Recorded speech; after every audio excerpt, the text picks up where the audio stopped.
Hola. Uy, esto está fenomenal. Arratsaldeon, así con tanta gente y este músico ni tal, dan ganas como de ponerse a bailar en vez de a charlar. Pero bueno, arratsaldeon, asko eskertzen dizuet gaur, udaberriko lehen egun hauetan gurekin egotea, jaialdiaren bigarren hitzaldi honetan. Nos acompañáis hoy las escritoras Cristina Morales, Elaine Villar Madruga y Uxue Alberdi. Bienvenidas. Ongi etorri, mi esker. Os confieso que me ilusiona muchísimo que nos hayamos juntado hoy aquí, que tengamos la oportunidad de charlar. Esta mesa lleva por título Padre, Patria y Patriarcado. Rescaté estos conceptos que en realidad es uno, el patriarcado como la autoridad del patriarca, patria como esa tierra del padre. Al leeros yo he sentido que hay una respuesta en vuestros libros a esa idea del padre simbólico, más allá del género, de la descendencia, más allá de ese sentido, de ese significado literal. En vuestros libros me parece a mí que podemos encontrar alternativas a los caminos normales o quizás advertencias, que me parece que no es poco, avisos y a veces incluso alguna bofetada literaria sobre esa sospechosa normalidad, bien sea nueva o vieja, y sobre aquellos atajos aparentemente liberadores, pero que en realidad muchas veces son engaños de la norma. Lecturas que nos obligan a pensar dos veces lo que tenemos delante, a mirar más allá del espejismo y del trampantojo. Escritos para descubrir la libertad y las disidencias posibles. Maternidad, paternidad, sexo, amor, vulnerabilidad, enfermedad, activismo. Conceptos así bastante gordos que se mistifican y edulcoran y por tanto se maquillan y se ocultan. En vuestra literatura me parece a mí que salen a la vista. Elaine, te escuchaba en una entrevista que decías que hay escritoras que os dedicáis a levantar los manteles para que se vea lo que generalmente no se ve, ¿no? Y me parecía que las tres sois de alguna manera levantadoras de manteles. Una experta en desvelar estas artimañas y en utilizar palabras como cuchillos con gran maestría eres Cristina Morales, aquí a mi izquierda. Derecha, perdón, que ahora no caigo ni que es la izquierda ni la derecha, con los nervios, y además estáis todas a la derecha, pero bueno, la primera a mi derecha, quiero decir. Nacida en Granada y licenciada en Derecho y Ciencias Políticas, eres autora de novelas como, y ahora voy a hacer una performance a ver qué tal me sale, novelas como Lectura Fácil, con la que ganaste el Premio Ralde, novela 2018, y el Premio Nacional de Narrativa en 2019. Destacó también Últimas tardes con Teresa de Jesús y Los combatientes. Están, mira, fíjate. Que están reeditadas por Anagrama. También eres bailarina y coreógrafa en el colectivo de danza contemporánea Iniciativa Sexual Femenina y productora ejecutiva de la banda Punt Atasco. Y has sido editora con Ediciones Barret de La tiranía de las moscas de Elaine Villar Madruga. Y ahí quedaros bien con las portadas, aunque imagino que ya las conocéis. Y ahora vamos con Elaine Villar Madruga.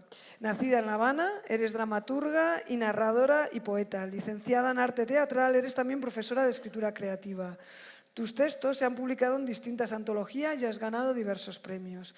Tu más reciente novela, La tiranía de las moscas, ha recibido ni más ni menos que el premio Cálamo al mejor libro del año 2021 que otorga la librería Cálamo de Zaragoza.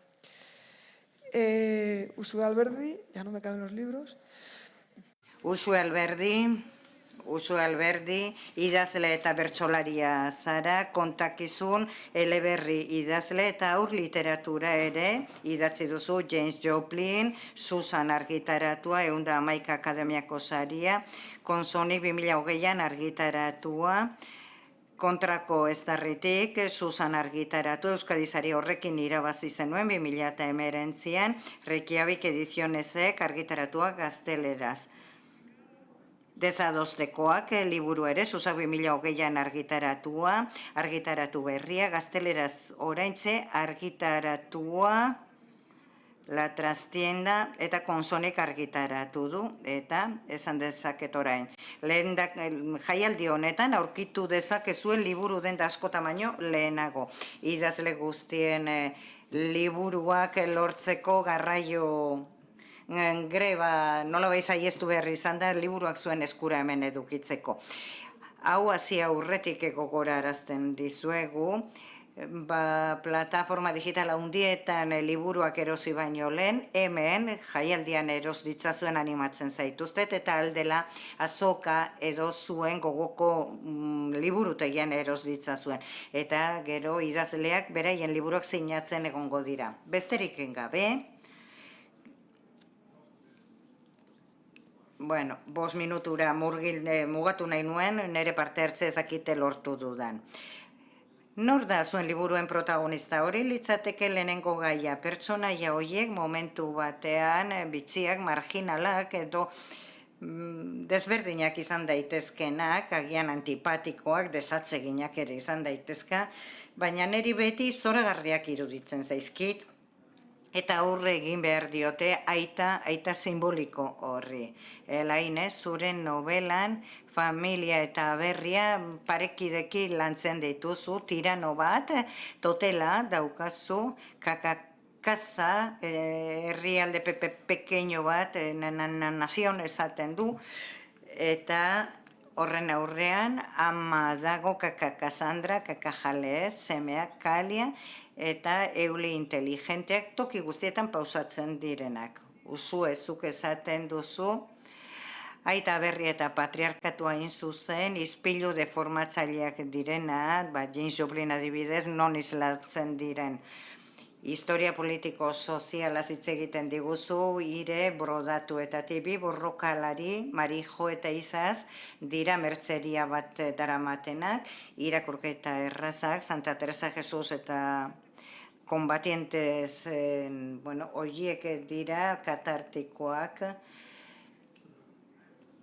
Baina Santa Teresa de Jesus eta barrek autokritikak egiten dituzte, zeinetatik zatozen zu, Kristina, nik uste, eta hitz egiguzue, zuen nobeletako liburuak liburu eta nola egiten diete aurre beraien egungo errealitateari, moral bikoitzari, Elaine, hori zure elkarrizketatik, eta aita berria eta patriarkatua hori zure liburututik aterata. Elaine, zurekin hasiko gara. Zure pertsonaiek nola aurre egiten dioten moral bikoitza horri. Herrialde batetik nator, zeina baita ere ez bazter batean dagoen, burbuila baten da, Kubatik. Eta bertan pertsonaia marginalak daude, mugan bizi direnak, etengabe behartzen gaituztenak, ispilu horretan, batzutan distorsionatu, baina beste batzuetan garduena dena hor begiratzera, eta guztiontzat hori literatura da. Eta La tiranía de las moscas novela honek ispilu distorsionatu horretan begiratzen du. Eta aberriaren, aitaren patriarkatuaren gaiari begiratzen diote. Azken batean sinonimoak dira hirurak opresio mekanismoak alegia, gure bizitza guztian zehar, geruza desberdinen pean, mozorro desberdinen pean, oprimitu gaituztenak gizabanako, aberri, gorputz bezala. Diktadura individual horiek dira, non azten diren diktadura kolektibo azten den tokian, edo diktadura kolektiboaren ateak izten direneak aberri bateko aita, etxe bateko aita bihurtzen da eta alere diktadura izaten jarraitzen du. Eta literaturan beti arduratu nau txikia ikusteak. Arundhati Royren El Dios de las pequeñas cosas dakarkit gogora, atetatik barrura gaudenean, apaingarria bukatzen direnean, dominak izkutatzen direneak, aita hori, norbaiten aita, norbaite totelaren aita bihurtzen denean eta bar, eta etxe batean opremitutako gorputz horiek nola bihurtzen diren, espazio handiago batean zapalduta dauden pertsonaien islak. Pertsonaiek, lenguaiek nola adierazten dute ideia bat, disidentziaren mugetatik idazte interesatzen zaitu batez ere. Disidentziaren mugak nolabait horrek narama pentsatzera, hor agian desente mugatzen direla zure nobeletako pertsonaiak, Kristina? Maria, entzuten dizut hitz egiten aita berri eta patriarkatuari buruz, konturatu naiz,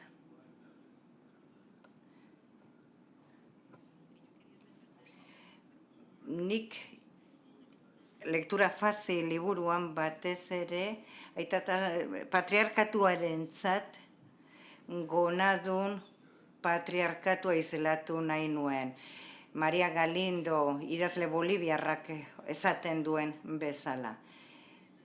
Adierazteko, opresio klasikoki historikoki, agintari gizonek tradizionalki garatu dutena, feminismo instituzionalera, edo berdintasunaren feminismora hori nola pasatu den. Eta lektura fazil liburuan, niretzat garrantzitsua zen,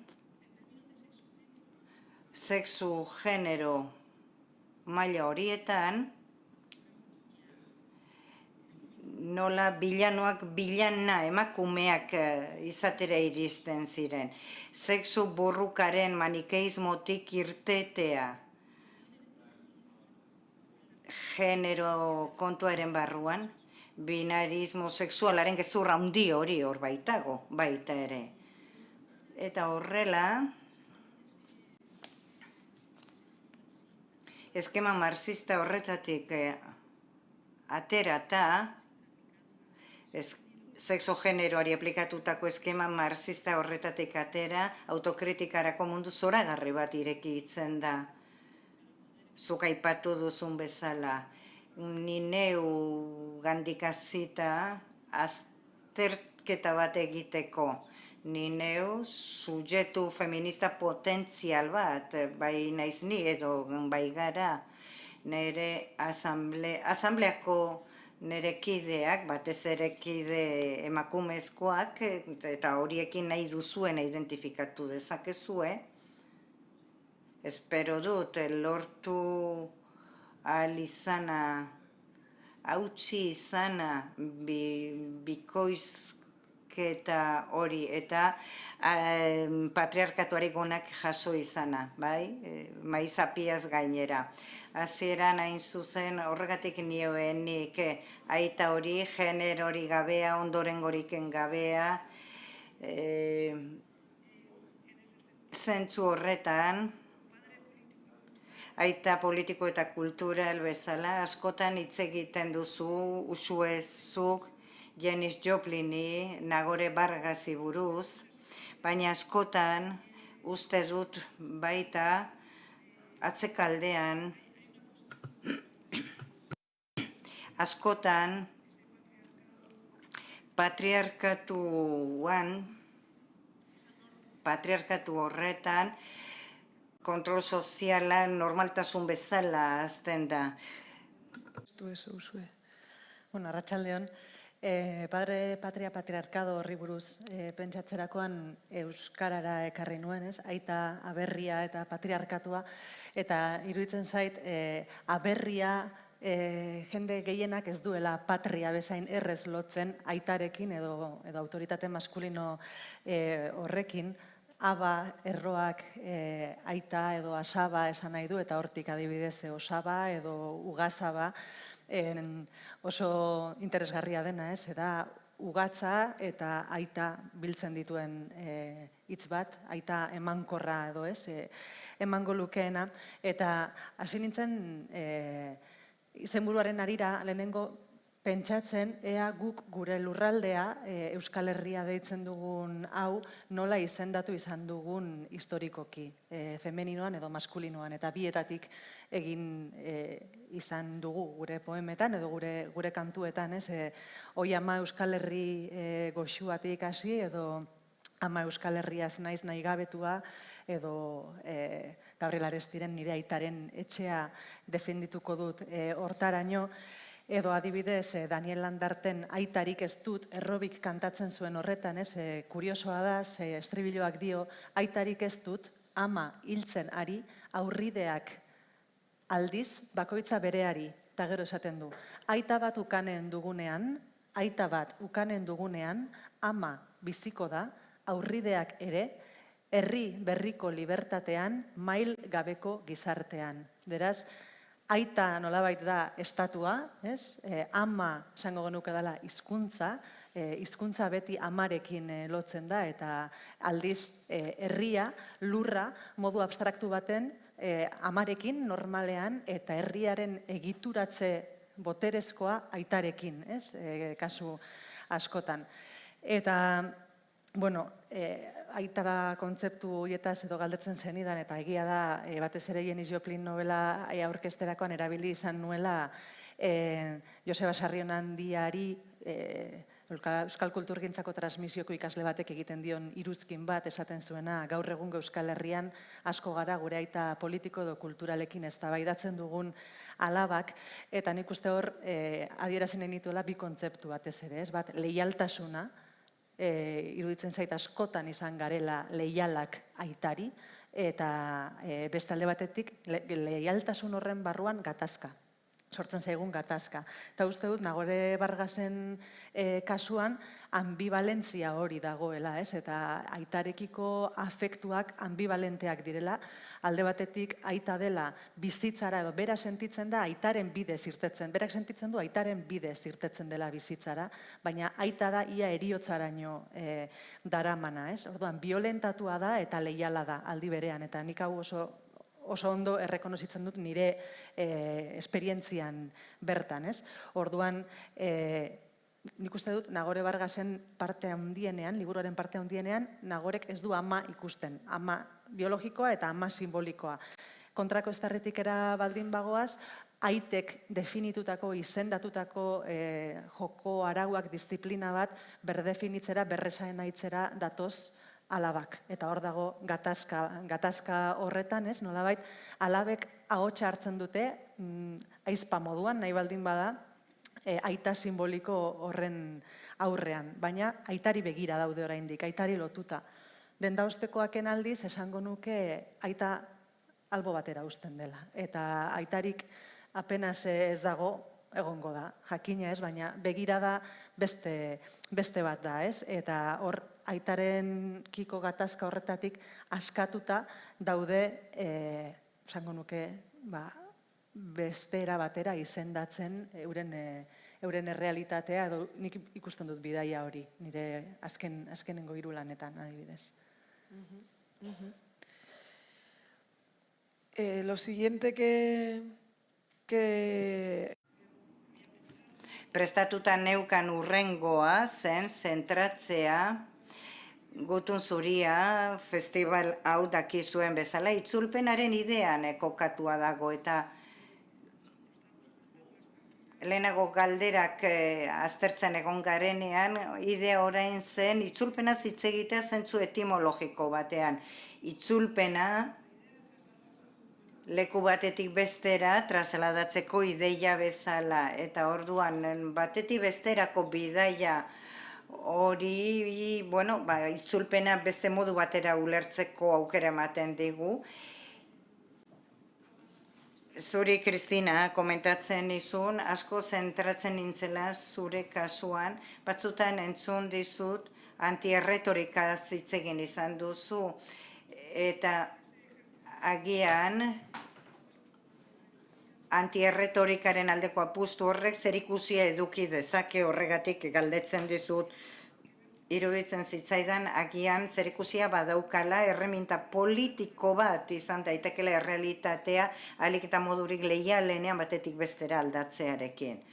Oso zaila da galdera hau, oso zaila da. Nahi baduzu beste bat asmatuko dut. Ez, ongi dago galdera zaila izatea. Nik ideia hau ateratzen dut, antierretorikaren ideia hau, Santa Teresari entzuten diot lehenengo aldiz. Santa Teresa bere garaiko erretorikoen kontra dago, ezagutza, dominikoak dira, bai? Aita dominikoak, Teresa ezin izan zen joan ez seminariora, are gutxiago unibertsitatera, eta bera autodidakta zen, idazten.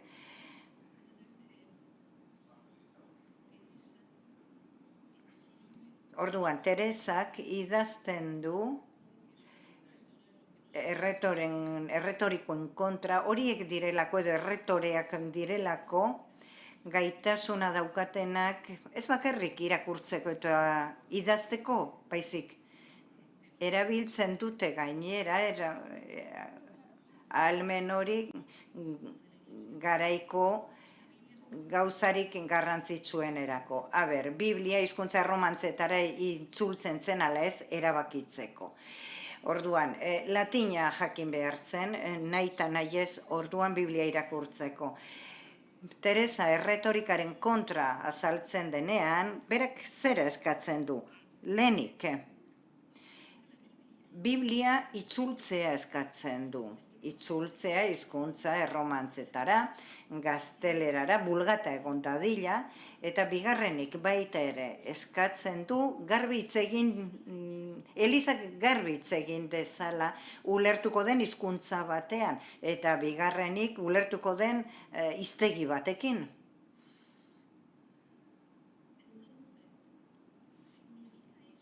Orduan, Teresaren antierretorika horrek, berak produzitzen duen literatura kanonikotik urrundua dago, bera ez dagoelako kanon horietan, orduan bere testuak antierretorikoak dira, eta bere kaligrafian ere ikusten da, bere idazteko moduan ere ikusten da, nola idazten duen alegia. ez dauka zerikusirik Aita Dominiko teologo handien antzik ez dauka, letra arraroa dauka, grafiti txungo baten da, berak bere amarekin ametsa egiten zuen. Eta anti-erretorika horrek esanen nahi du, errealitatetik gertuago egotea, leialago izatea, errealitatearekiko ez nago seguru. Agian, Teresak esaten diguna zera da, erretorikaren kontrako bere burrukarekin, guztiz kontrakoa lortu nahi du irudikapen berri bat sortu dadila. Eta haren gehiago, Teresa pentsatzen bat dugu interpretazio hau ez da raroa. Zeren Teresak esaten zuen, aingeru bat zuziri balbezala sartzen zera bere barnean. Eta berak bere ahoko musuarekin musukatzen nahu esaten zuenean hori esan nahi zuen, zehazki gainera paranoia bat daukat orain, ez dakit zer den metafora, ez daukaten garbi.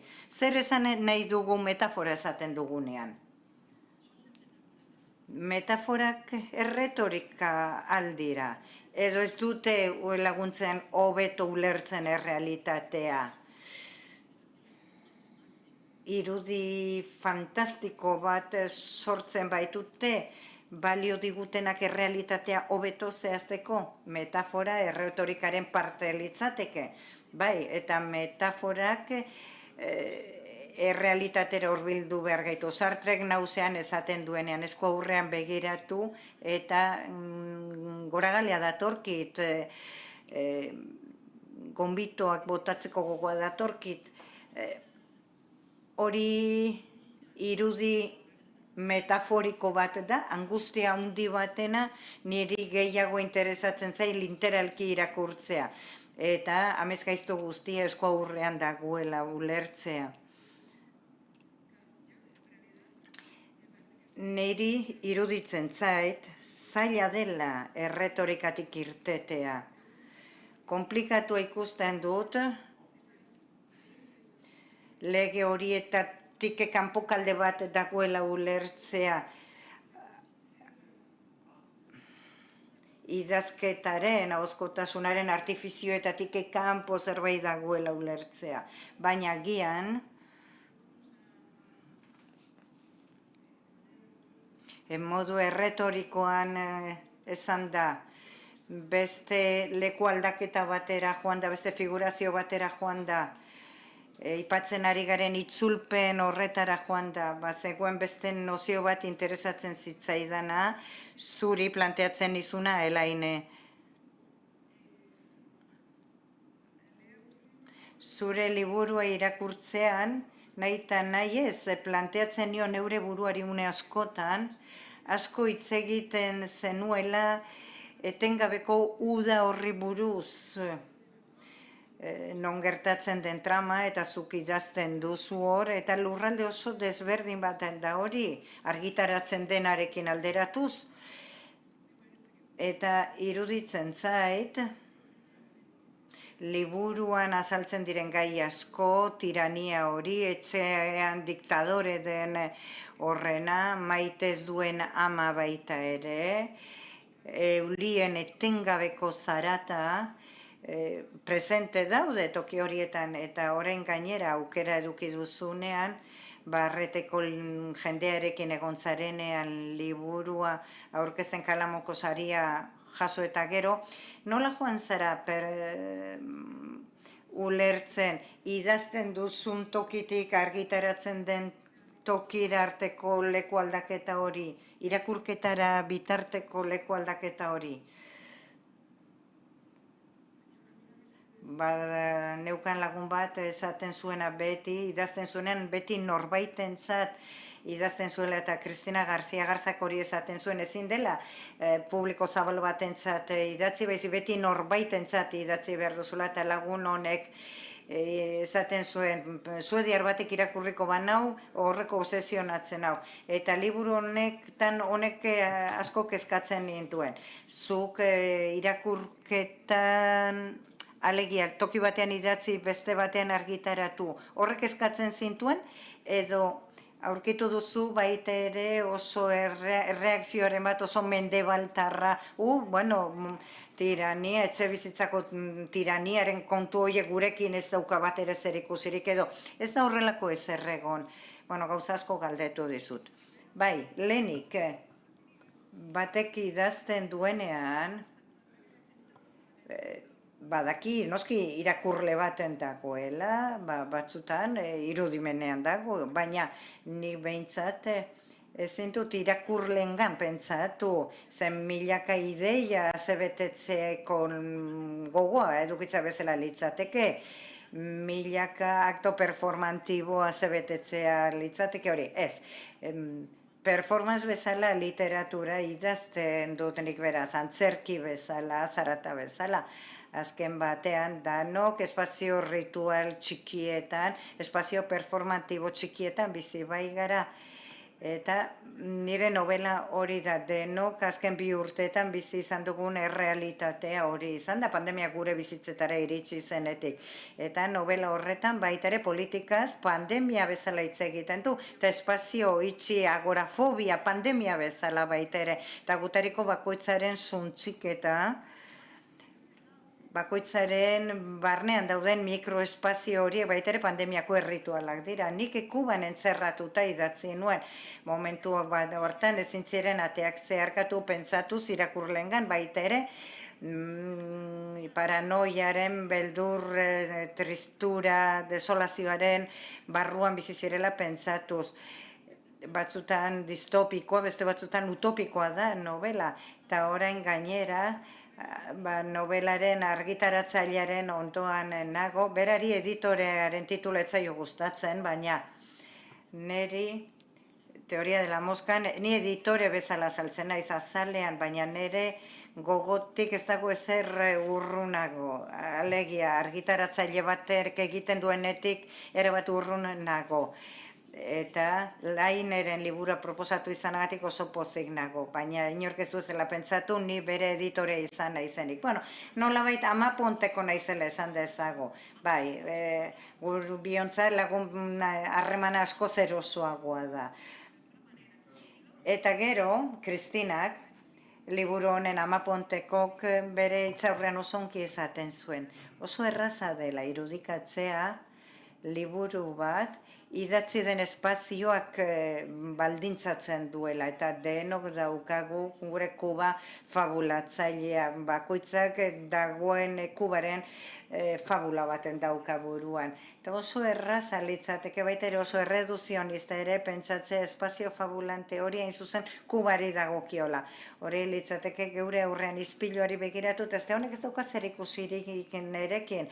Gauza hauek Hego Ameriketan espazio tercermundista batean bakarrik gerta daiteke eta gure idazketa prozeso kolonizatzen ari gara momentu horretatik aurrera. Eta orduan nik beti esaten dut.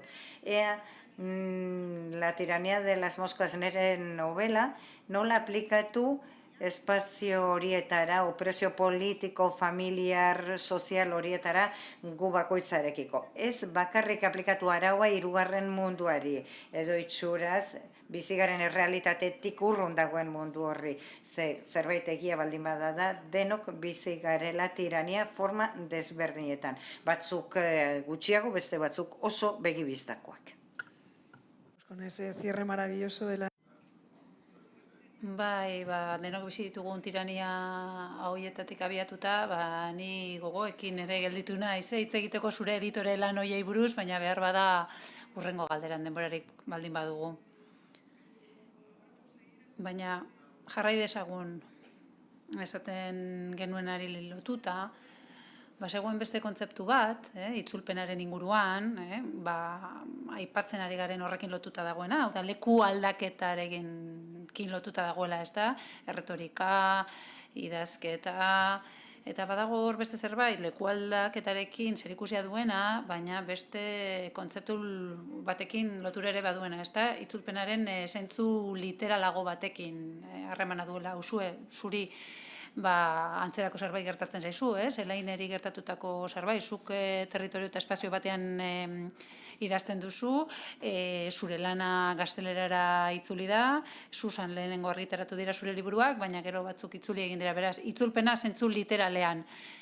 Gazteleraz publikatzen da liburua eta beraz lekualdatze hori eman da beste hizkuntza batera eta ez hori bakarrik. Lekualdatze hori eman da gutxitutako hizkuntza batetik hizkuntza hegemonikora edo hegemoniko batera eta hor oso garrantzitsua da alde batetik ematen den ariketa hori. Liburu horietako pertsonaiak edo idazketa bera ere idazketari nola eragiten dion horrek eta pertsonaiei nola eragiten dien horrek eta gero liburuaren harrera, ez da berdina zu kontatzen duzun euskeraz nola hartzen den edo gure mugetatik nola hartzen den testu hori gaztelera itzulita. Gutxitu batetik hizkuntza hegemoniko batera itzultzea hizkuntzen arteko botere desorekaz konturatzeko modu bat gehiago dela, ez? Eta niretzako oso gai importantea da Euskaldunon egoera linguistikoa nola errepresentatzen den literaturan eta nola itzultzen den gero hori, ez? Asko gustatzen zait, Miren Amurizak behin baino gehiagotan aipatu izan duen orientazio linguistikoaren kontzeptua, orientazioa lau forma diferentetan ulertuta, ez? Orientazioa izan daiteke zein den zure kokapena, beste zerbaitekiko, askotan naturaltzat hartzen dena. Orientazioa izan daiteke bide bat, sena, ez? Ze bide hartu behar duzun, ez galtzeko. Orientazioa lotu daiteke desirarekin, ez? Askotan orientazio sexuala hitz egiten denean, baina orientazioa izan daiteke desira baten edo bulkada baten espresio bide kontzientea. Zuk nola bizitzea erabakitzen duzun, ez? Eta niretzat euskeraz idazten dudenean hori dana presente dago eta itzultzen direnean gaztelaniara, itzuli direnean nire testuak gaztelaniara, gertatzen dira hainbat gauza bitxi, ez? Adibidez, Dendaostekoak liburuan, narratzaileak euskaldun txarrak dira, gaizkitze egiten dute euskaraz. Badaude hainbat liburu, narratzaileek normaren arabera gaizkitze egiten dutenak, eta hainbat motibo egon daitezke, batzutan izan daitezke klaseari lotutako motiboak edo jatorriari lotutakoak, kasu honetan, egoera diglosiko honi eta gaztelaniak eta euskerak kasu honetan, territorio honetan daukaten konbibentzia eta anormalizazio, euskeraren anormalizazio prozesu baten ondorio dira. Orduan, beraiek euskeraz deboluketa esaten dute. Asmatzen dute hitz bat, liburu zainak dira, eta liburuak itzulketak egin beharrean devoluketak egiten dituzte. Ez hanka, ez buru, ez daukan hitz bat. Ez erroa, ez atzizki, ez da ezer errespetatzen. Inventatzen dute hitz bat. Nik beraiei elkarrizketak gaztelaniaz egin banizkie, beraiek esango lukete devoluzion inungo problemarik gabe, beraiek badakite hori esaten. Orduan, gaztelaniara itzultzen dugunean, gertatzen dena da, pertsonaia, protagonist, narratzaile horiek, beraiek gaztelaniaz ondo hitz egingo luketela, eta euskaraz direla traketx, eta orduan hor gertatzen diren, nire asko interesatzen zaizkit, hor zer gertatzen den gure buruetan hori nola itzultzen dugun, ez? Eta gero, askotan aipatu izan den fikzio bikoitzaren ideia, ez? Janis Joplinen novelan adibidez, eta nik uste euskaraz idazten dugun guztioi gertatzen zaigun zerbait dela, ez?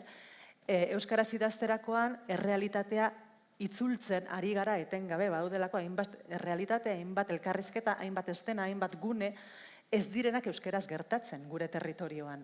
Gure territorioan normalean poliziek, normalean medikuek, normalean juristek, administrazioan gaztelaniaz hitz egiten dute, hainbat auzotan batez ere gaztelaniaz hitz egiten da, baina guk euskaraz idazten ditugu gure liburuak. Eta orduan sortzen dugu literatura berez baldin bada errealitatearen elaborazio bat eta beti baldin bada artifizio bat, guk hizkuntzaren artifizio hori ere hasieratik nolabait koska bat gehiago egin behar dugu. Orduan, euskal irakurleak badaki adibidez, Rafa Vargasek, Nagore Vargasen aitak, ez dakiela euskeraz novelan esaten zaiolako, baina euskeraz irakurtzen ditu liburuan, eta paktu horren bitartez sinisten du, edo ez du sinisten, beraien arteko elkarrizketa. Zer gertatzen da itzultzen denean? Itzultzen da, eta elkarrizketa horrek oso naturala dirudi.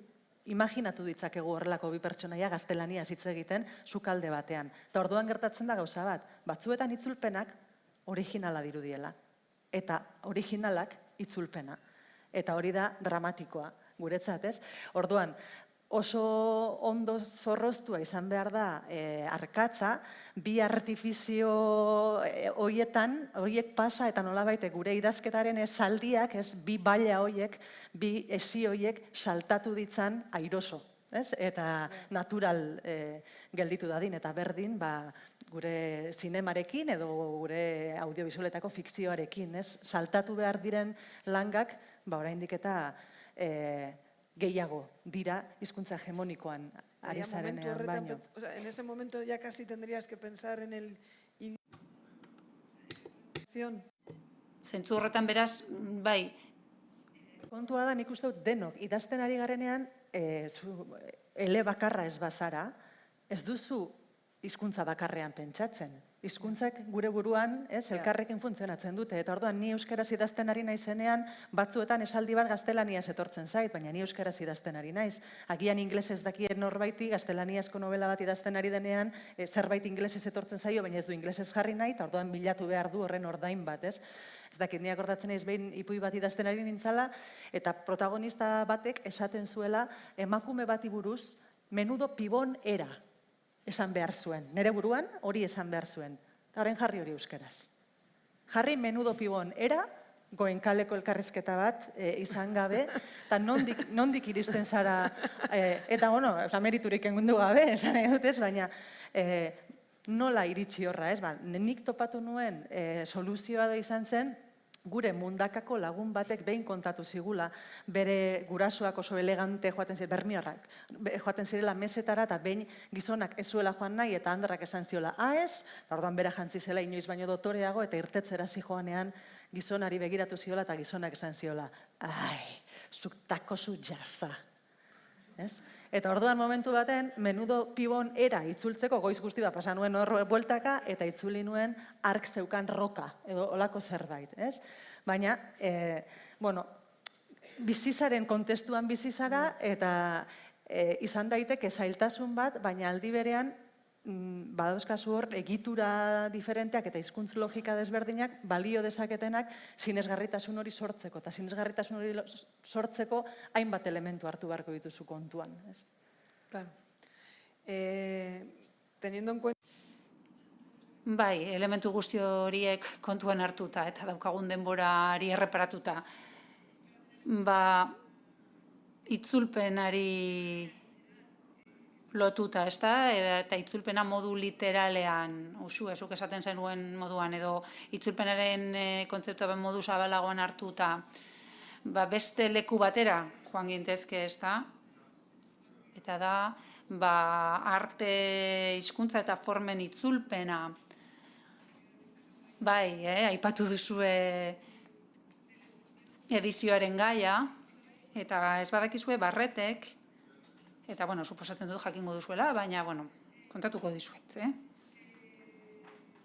Berdin da, badakizuen ala ez.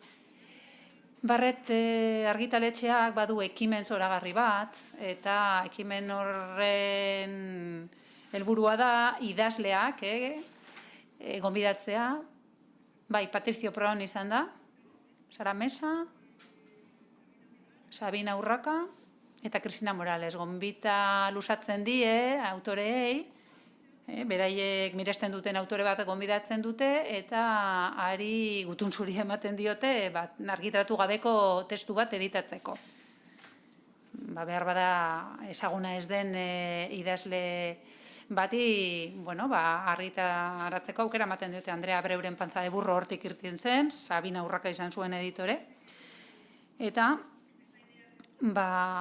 ikusita, ez, badaulela beste moduko traslazio batzuk edo beste moduko ekimen batzuk, galdera beste modu batera egitera nindoan, baina gaia aipatu duzuenez, galdetu nahi dizuet, nola izan da edizio lan hori badakit, Kristina, badakit iaz egiten diozula editore lanari, eta, ni editorea naiz, eta uler dezaket, zuk esaten duzuna, eta hitzaurrean ere aipatzen duzu, ez da, bortizkeria editoriala aipatzen duzu, baina galdetu nahi nizuekin, nola izan da zeuen lana? Barretek gonbita luzatzen dizu, Kristina, eta hortik aurrera nola egin duzue laguntza hori, edo nola izan da alaba besoetako harreman hori? Oso erraza izan da, niri Barretek proposamena egin zidan, esan zidan norbait proposatzeko, ez da? Testu bat. Aukeratu behar nuen, idazle bat. Nik Elaineri galdetu nion, Elaine, badaukazu zerbait? Badakizu zerbait, argitaratu gabea, edo egiteke, edo erdizka, ez daukat, baina aukingo dut. Badaukasunean, orduan bidali. Eta kopia egin editorei, eta listo, irakurriko dugu. Eta iruzkinak egingo dizkizugu, eta zuk gero onartu ala ez, zeuk erabakiko duzu. Elainek zehatz-mehatz jarraitu zituen jarraibide guzti horiek, eleberria amaitu zuen, bidali zuen zerbait, eren bat edo, idatzitakoaren erena edo bidali zigun, nik osoa irakurri nahi izan nuen, uste dut errespetu falta dela autoreari ez erresatea lanean dagoenean oraindik, ez da. Horrek eragin handia izan dezake, eta niri gertatu zait, oso eragin garrantzitsua izan daiteke, eta beraz nik uste dut, Palante como los de Alicante horrela egin behar dugula, eta autoreari utzi egin behar saiola lan egiten. Aurrera egin behar duela, astuen pari, ez da? Hori, itxuan aurrera egin behar duela, eta eleberria etorri zitzaigunean, osoa, nik irakurketa bat egin nuen, eta iruzkina egin nuen, baina ez nuen kontuan hartu, zuzenketa, ortotipografia eta horrelakoak ez nituen kontuan hartu, hori zuzentzaile batek egingo du, eta hori gu ez gara hor sartuko, ez Elaine, ez ni hori zuzentzaileak egingo du. García Márquezen testuak, oso gaizki heltzen omen ziren, ez da, asenturik gabe, eta Gabriel García Márquezek egiten bazuen, guk ere beste inbeste. Eta eduki aldetik, nik Elaineri egin nion iradokizunen bat. Adibidez, nik galtzen nintzenean, ez da, Elaine hemen galdutanago zeharo, ez dakit, honek zer egiten dio referentzia, oso momentu puntualak ziren, baina bestela, estilistikoki edo baita edukiaren aldetik, nik beste modu batera egingo nituzken gauzak, horiek nituen ez da komentatu ere egin, Elaineren eleberria da, nik beste idazle baten testua proposatzen badut, konfidantza egiten dio dalako da. Nik ez dut bere estiloa aldatu nahi, bere gustuak ez ditut aldatu nahi, bere ideia ere ez dut aldatu nahi, eta horrela jardun genuen, eta horrela bukatu zen historia.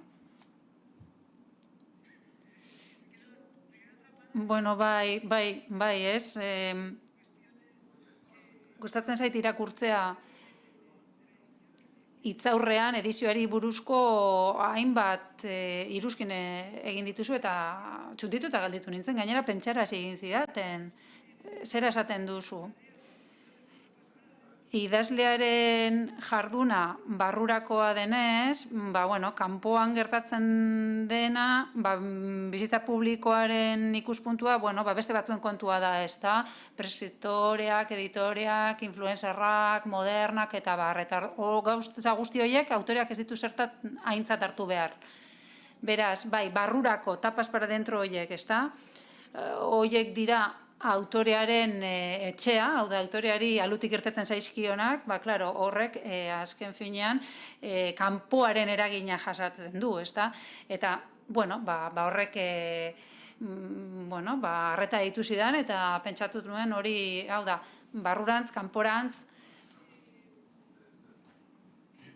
liburu barruan, liburu kanpoan, Janis Joplinen liburuarekin adibidez, kanpoko testua adibidez.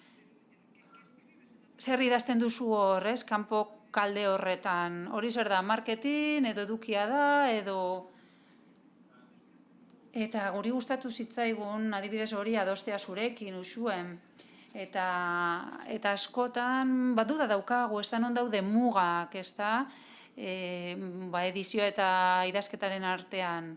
Eta, bueno, uste dut, ja ez daukagula denborarik, ez da, eta orain 10 minutu publikoari galderak egiteko. Bai. Bueno, patriarkatuaren edo aitaren edo ereduaren, ez, mai oialekin edo gonekin edo, bueno, ez dakit norbaite galderaren batekin nahi badu, altza desala eskua.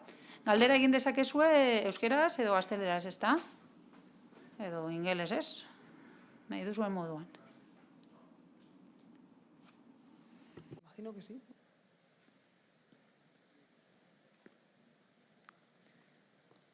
¿Hay alguien ahí que quiera? Norbaitek galderaren bat egin nahi du, ez? Bai, ez? Bueno, benuen espero. Bueno, bestela hemen jarraituko dugu, ez? Solasean. Bueno, ez? Atzera kontuarekin ari gara.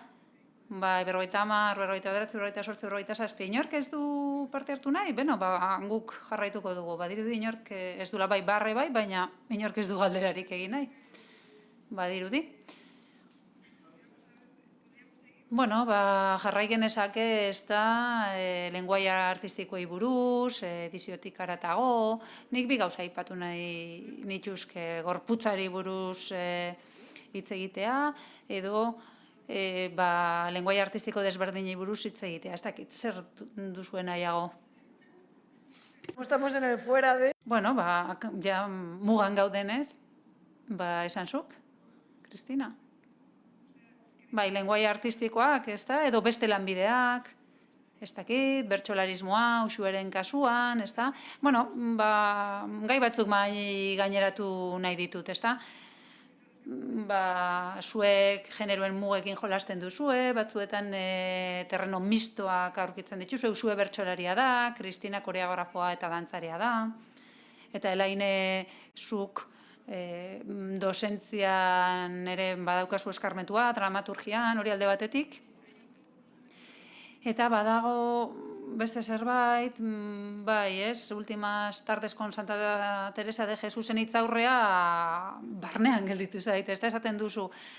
Idazleek ere gorputza dute, ahaztu egiten duzue, gorputzarekin idazten da, eta soilik gorputzarekin, eta usuen Agore Vargasen gorputza ere askotan izan duzu hizpide liburuan, ez da, Elainek ere gorputzari buruz hitz egiten du, beraz, gorputzak. Ez dakit, zer nahiago duzu aukeran, 7 minutu dauzkagu, behar bada bigaiak jorra ditzakegu, ez dakit, denborarik izango dugan, edo, bueno, neuk erabakiko dut, ez da, editore naizen aldetik, neuk erabakiko dut.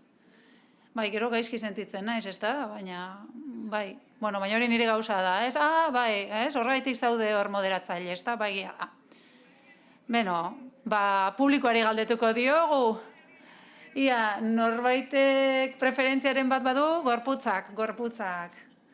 Osondo, gorputzei buruz hitz egingo dugu, begiratu, eskenean beste modu batera erabaki dugu, gorputzak izango ditugu hizpide.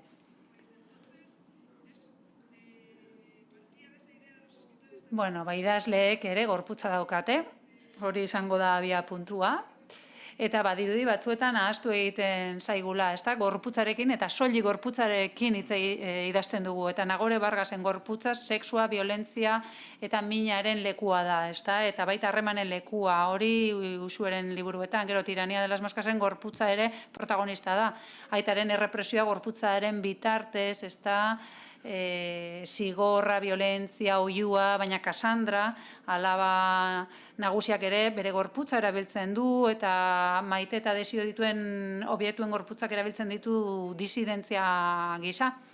Beraz, gorputza itzultzaile gisa, edo violentzia tresna gisa, edo disidentzia posible gisa.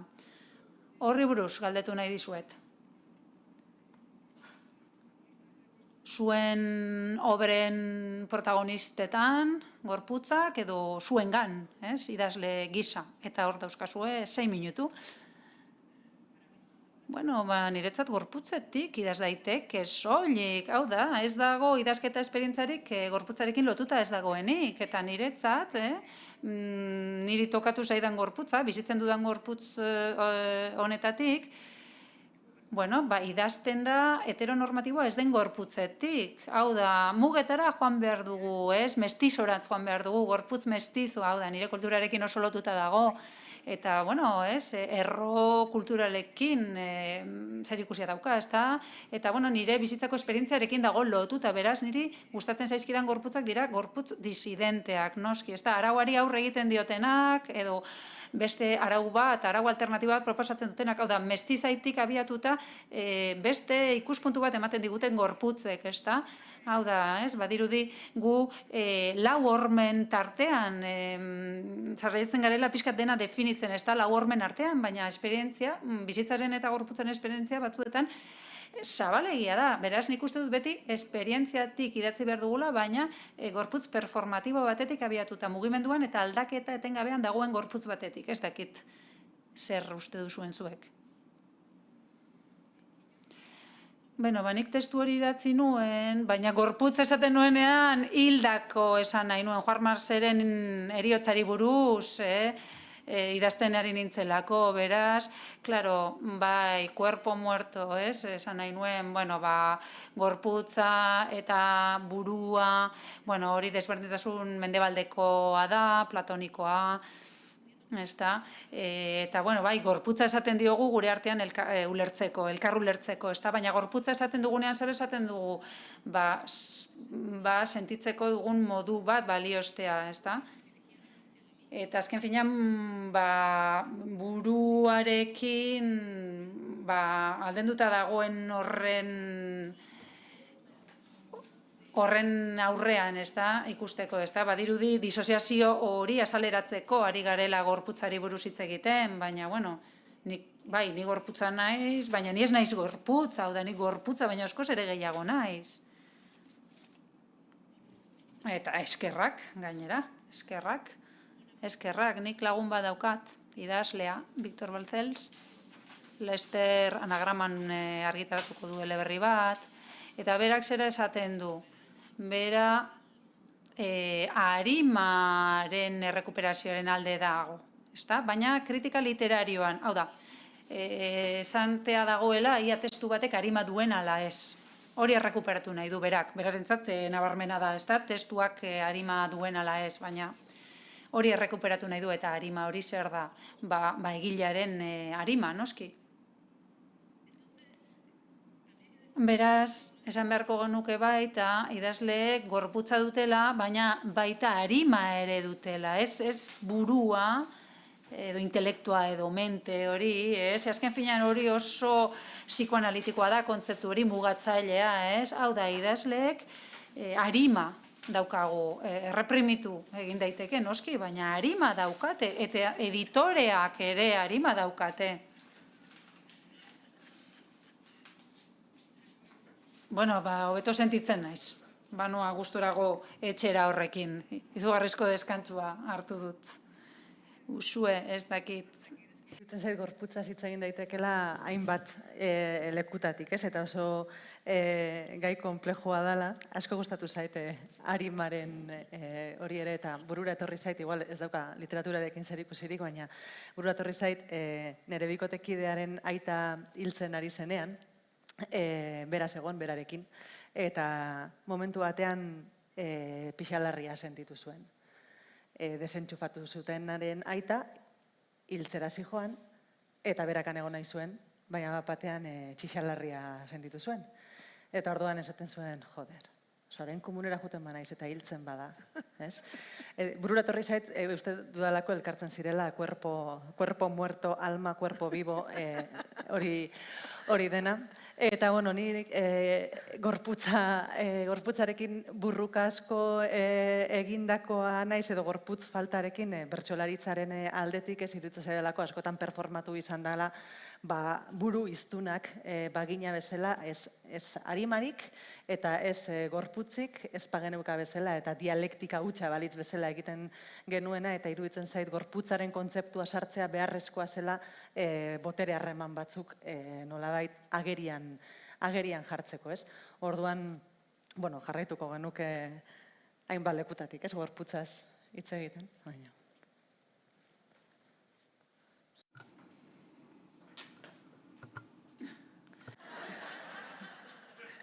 52 segundos. No, total, estamos ahí, bueno. Pues nada, que ya esto se... Ja, bukatzen dau. Ez duzu ezer galdetu nahi beraz. Ez, agian badago norbait esaten duena, orain bai nahi dut. Ederki. Galdera bat. Hostia, benetan dago galdera bat, en serio?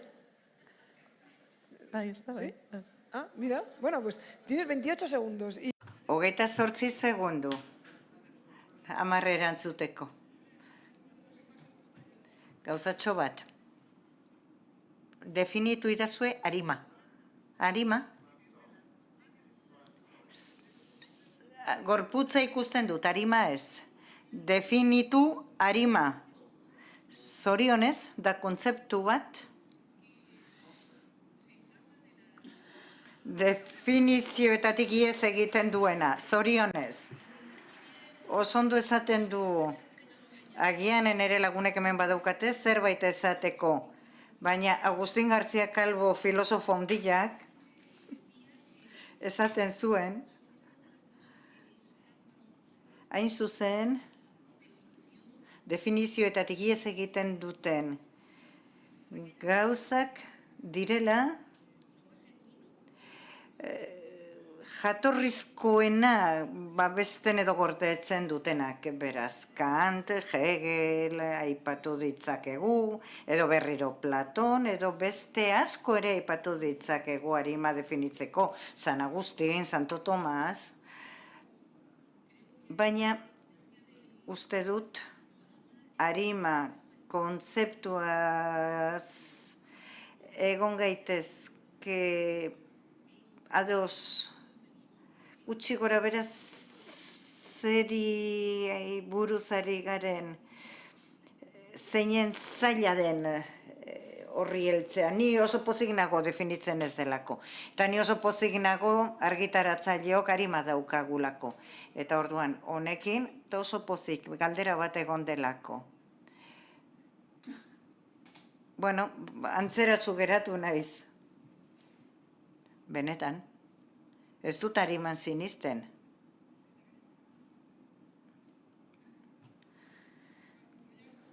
Baina ja, denboraz kanpo gauden ezkero. Bueno, ja, bukatu da.